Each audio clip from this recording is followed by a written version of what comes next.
Episode 16 तक की कहानी आपको पिछले वीडियो में बता चुकी हूँ, जिसका लिंक आपको वीडियो सेक्शन में मिल जाएगा।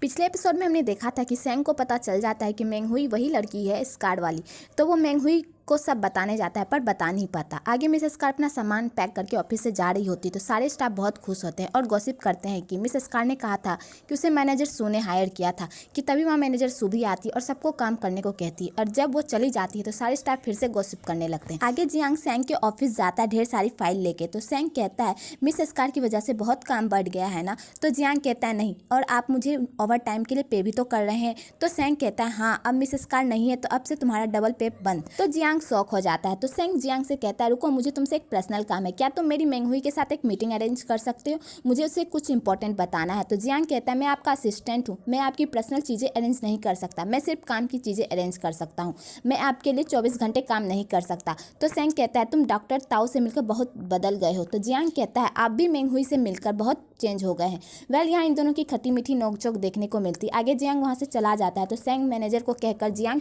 की 2 मंथ्स की डबल सैलरी देने को कहता है। आगे सेंग मेंगहुई के बचपन की पिक देखता है कि तभी एक फ्लैशबैक दिखाया जाता है जहाँ डॉक्टर सुई उसे एक एम्बलप देता है जिसमें मेंगहुई की बचपन की पिक होती है, और डॉक्टर सुई कहता है मैंने खुद कंफर्म किया था कि वो लड़की मेंगहुई है। तो सेंग कहता है तुमने मुझे ये पहले क्यों नहीं बताया जब मैं उस मिसेस स्कार की बात कर रहा था। तो डॉक्टर सुई कहता है मैं बस कुछ जानना चाहता था, ये गिल्ट है या लव। तो सेंग कहता है जो हुआ अच्छा ही हुआ, वरना मुझे भी नहीं पता चलता कि ये लव है या गिल्ट। मैं उसे सब सच बताने जा रहा हूँ, क्या वो मुझे माफ़ करेगी। तो डॉक्टर सुई कहता है तुम जुआ खेल रहे हो। तो सेंग कहता है मैंने डिसाइड कर लिया, मैं उसे सब सच बता दूंगा, कभी अगर वो मुझे माफ़ नहीं करती तो मैं हमेशा उसके साइड में रहूंगा।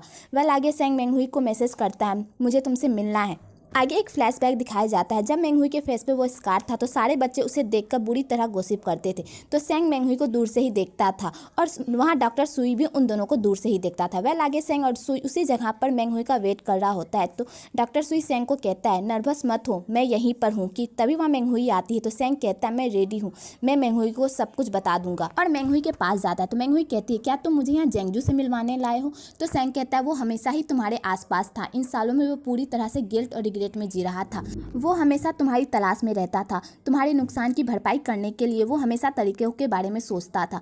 दरअसल ये साल वो बहुत अकेला ही रहा है, लेकिन अब वो एक अच्छा इंसान बन गया है, तुम मुझ पर ट्रस्ट करो कि वो बुरा नहीं है, उसने वास्तव में खुद को प्रेरित किया है दूसरों के बारे में सोचने के लिए, बहुत सारी अच्छी चीज़ें भी की है, अच्छा है तुम्हारे लिए। तो मेंगहुई कहती है बस करो, तुम क्यों उस जेंगजू की साइड से बोल रहे हो। तो सेंग कहता है कि मैं सिर्फ इतना चाहता हूँ कि तुम उसे माफ़ कर दो। तो मेंगहुई कहती है मैंने तुम्हें पहले ही बताया था क्लियरली, मैं उसे माफ़ नहीं कर सकती, कि तभी मेंगहुई वहाँ डॉक्टर सुई को देख लेती और उसे गलतफहमी हो जाती कि जेंगजू डॉक्टर सुई ही है। तो सेंग क्लियर करने वाला ही होता है तो डॉक्टर सुई उसे रोक लेता है और सारा इल्ज़ाम खुद पर ले लेता है। तो मेंगहुई डॉक्टर सुई से अच्छे से बात करती है। आगे डॉक्टर सुई वहाँ से चले जाते हैं तो मेंगहुई डॉक्टर सुई को बाय कहती है। आगे मेंगहुई स्माइल करके सेंग को कहती है उससे पहले ही कहा है मेरे लिए इतना अच्छा क्यों है, अब ये पता चला कि वो जेंगजू है, कोई आश्चर्य नहीं है, तुमने पहले भी मेरे लिए उससे झगड़ा किया है, तुम क्या कर रहे हो, मुझे अब कोई परवाह नहीं, तुम्हारा रिश्ता उसके साथ कितना अच्छा है, उसके साथ मैं कैसे माइंड कर सकती हूँ। तो सेंग कहता है मेंगहुई यदि तुम माफ़ नहीं करना चाहती हो तो माफ़ मत करो। तो मेंगहुई कहती है लेकिन तुम अपसेट होगे ना, डॉक्टर सुई तुम्हारा कितना अच्छा दोस्त है, वो तुम्हारा इकलौता फेवरेट पर्सन है, तुम निश्चित रूप से शर्मिंदा होगे। तो सेंग मेंगहुई को गले लगा लेता है और कहता है ये सब मेरी गलती है, मुझे ये सब तुम्हें बताना ही नहीं चाहिए था, उसे भूल जाओ। वेल आगे सेंग डॉक्टर सुई से मिलता है तो सेंग कहता है तुमने कहा था अगर वो जानती है कि मैंने ऐसा किया है तो क्या होगा। तो डॉक्टर सुई कहता है तो कुछ नहीं कह सकते, क्या होगा, हमें चीज़ों को आसान बनाना है, अब से मैं ही जेंगजू हूँ, तुम अपने और मेंगहुई के रिश्ते के बीच में कोई भी फीलिंग मत लाओ, ये एक डील है, ओके। तो सेंग कहता है लेकिन ये तुम्हारे साथ गलत है। तो डॉक्टर सुई कहता है ये सही है, कि तभी वहाँ बेबी आती और कहती है मेंगहुई का फेस तुमने बिगाड़ा था तो तुमने मुझे जल्दी क्यों नहीं बताया। तो डॉक्टर सुई कहता है मैंने मेंगहुई को सीधा बताया क्योंकि लोगों को अपने स्वयं की गलती के लिए जिम्मेदार होना पड़ता है, जल्दी या बाद में एक ना एक दिन सच सामने आ ही जाता है। तो वेवई कहती है इसका मतलब तुम मेंगहुई की जिम्मेदारी लेना चाहते हो, तुम बस चुपचाप उसका ट्रीटमेंट करो, पिछली बार की तरह वह तुम्हें अपना BF मान ली थी तो तुमने इस वजह से ही हाँ किया था। तो डॉक्टर सुई कहता है लेकिन सच्चाई यही है। आगे जियांग सेंग को लेने आता है तो डॉक्टर सुई सेंग को कहता है सेंग इसे याद रखना, कुछ झूठ जिंदगी भर छुपी रहे तो अच्छा है, सच ये है कि उसे कुछ नहीं पता हो, झूठ में ही जीना सबके लिए बेस्ट ऑप्शन है। तो सेंग कहता है उसके लिए अच्छा है मुझे पता है, और चला जाता है। वेल आगे सेंग अपनी मदर इन लॉ से मिलने जा रहा होता है तो बहुत नर्वस होता है, तो मेंग हुई से शांत होने को कहती है। आगे मेंग हुई अपने घर जाती है जहाँ उसकी माँ सेंग को अच्छे से वेलकम करती है। आगे मेंग हुई सेंग को अपना रूम ले दिखाती है और बचपन की पिक दिखाती है, तो सेंग थोड़ा अपसेट भी होता है पर खुश भी होता है। तभी मेंग हुई की माँ आती है तो सेंग उन्हें देखकर बहुत नर्वस होता है और कहता है वो मेंग हुई का बॉयफ्रेंड है, वो मेंग हुई से जल्दी शादी करना चाहता है। लेकिन मेंग हुई कहती है सेंग तुम क्या कह रहे हो, मैंने अभी तक कुछ नहीं सोचा है। वेल यहाँ पे इन तीनों की खट्टी मीठी नोकझोंक देखने को मिलती है। वेल नेक्स्ट डे सेंग अपने पापा के घर जाता है और उन्हें बताता है कि वो मेंग हुई की माँ से मिलने गया था और वो अपना सामान पैक करने यहाँ आया है। तो मिस्टर सान जैसे ही ये बात सुनते हैं वो थोड़ा अपसेट हो जाते हैं पर जाहिर नहीं करते। आगे मेंग हुई और सेंग अपना सामान पैक कर रहे होते हैं कि मिस्टर सान उन लोगों से बात करने के तरीके ढूंढते हैं। वेल आगे मेंग हुई मिस्टर सान से मिलती और कहती है अंकल मैं जानती हूँ कि आप हमारे रिश्ते से सहमत नहीं है, आप भी हमारे लिए चिंतित है, लेकिन मैं कड़ी मेहनत करूँगी कि आप मुझे स्वीकार ले।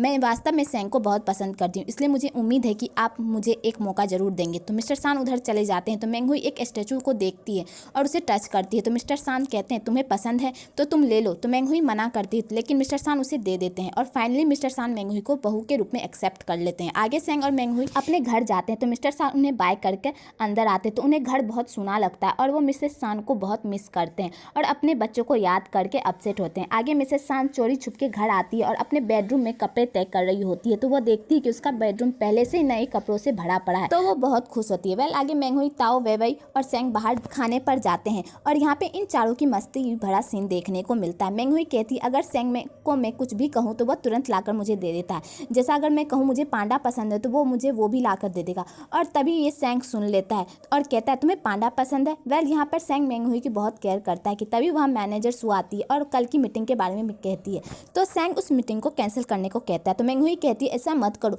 तो सेंग मैनेजर सु को कहता है ठीक है कल मीटिंग रख लो। आगे वो दोनों बाहर जाकर बात करते हैं तो इधर वेवई मेंग हुई को कहती है सेंग उसके साथ चला गया जो लड़की उससे चुपके से प्यार करती है, तुम्हें टेंशन नहीं हो रही। तो ताओ कहती है सुरक्षा की भावना, मैंने अभी देखा सेंग और मैनेजर सु हमेशा एक सुरक्षित डिस्टेंस बनाए रखते हैं। वेल इधर मैनेजर सु फाइनली सेंग को अपना लव कन्फेस करती है और कहती है पहले तुम्हारा मकसद लिक्विड फाउंडेशन बना था लेकिन अब तुम अपने लक्ष्य से भटक रहे हो। तो सेंग कहता है हाँ मुझे लिक्विड फाउंडेशन बनाना है मेंग हुई के लिए और मैं मिस स्कार की पूरी कहानी भी जानता हूँ, हमने इतने सालों तक साथ काम किया है, तुमने बिजनेस के लिए मेरी क्षमता फिर भी काफ़ी समझती हो, मुझे लगता है कि तुम्हें कैंसन ग्रुप में जाना चाहिए, वहाँ तुम्हारा बेहतर विकास होगा। तो मैनेजर सु कहती है तुम चाहते हो मैं जाऊँ, मैं नहीं जा सकती, मेरे जाने के बाद तुम्हारी हेल्प कौन करेगा। तो सेंग कहता है ऐसी बहुत सी बातें हैं जो मैं नहीं कहना चाहता, तो प्लीज़ तुम चली जाओ। तो मैनेजर सु कहती हाँ मैं तुम्हें पसंद करती हूँ, बहुत लंबे समय से मैंने तुम्हारे लिए बहुत कड़ी मेहनत की है ताकि खुद को तुम्हारे काबिल बना सकूँ, मैं हमेशा तुम्हारी तरफ होने की कोशिश करती थी लेकिन मेंग हुई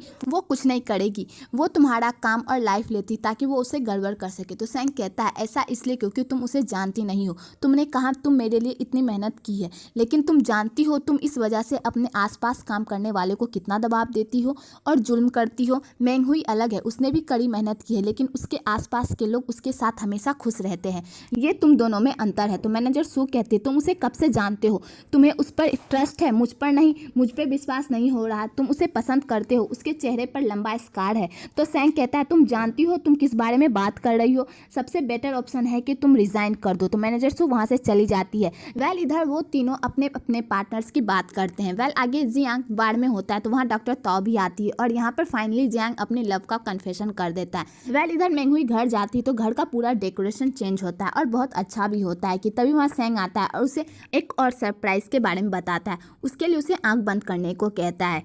आगे सेंग मेंग हुई को छत पर ले जाता है। वेल यहाँ फाइनली सेंग मेंग हुई को प्रपोज करता है और मेंग हुई भी एक्सेप्ट कर लेती है। सेंग का प्रपोजल बिल्कुल ग्रैंड होता है जो आपने वीडियो में देखा ही होगा। वेल इधर मेंग हुई वेवई को बताती है कि सेंग ने उसे प्रपोज किया तो वेवई बहुत खुश होती है और डॉक्टर ताओ भी मैसेज करती है कि उसे प्यार हो गया है और दोनों अपने अपने पार्टनर्स के साथ फोटो भेजती है। तो वेवई कहती है तुम लोग मेरा वेट कर सकती हो, मुझे भी कोशिश करने दो। आगे वेवई डॉक्टर सुई को कॉल करती है तो डॉक्टर सुई फोन नहीं उठाता और मैसेज करता है मैं बिजी हूँ। तो वेवई रिप्लाई देती है डॉक्टर सुई क्या तुम इस वीकेंड फ्री हो, चलो साथ में माउंटेन चलते हैं, अगर तुम्हारे पास टाइम नहीं है तो मुझे किसी और से पूछना होगा। तो डॉक्टर सुई कहता है ओके वीकेंड पे मिलते हैं। वेल यहीं पे एपिसोड 17 खत्म होता है। अगर आपको ये वीडियो अच्छी लगी हो तो एक लाइक जरूर करें और मेरे चैनल को सब्सक्राइब करना ना भूलें। माने दिलदारा साथे तैनू रब मन्निया।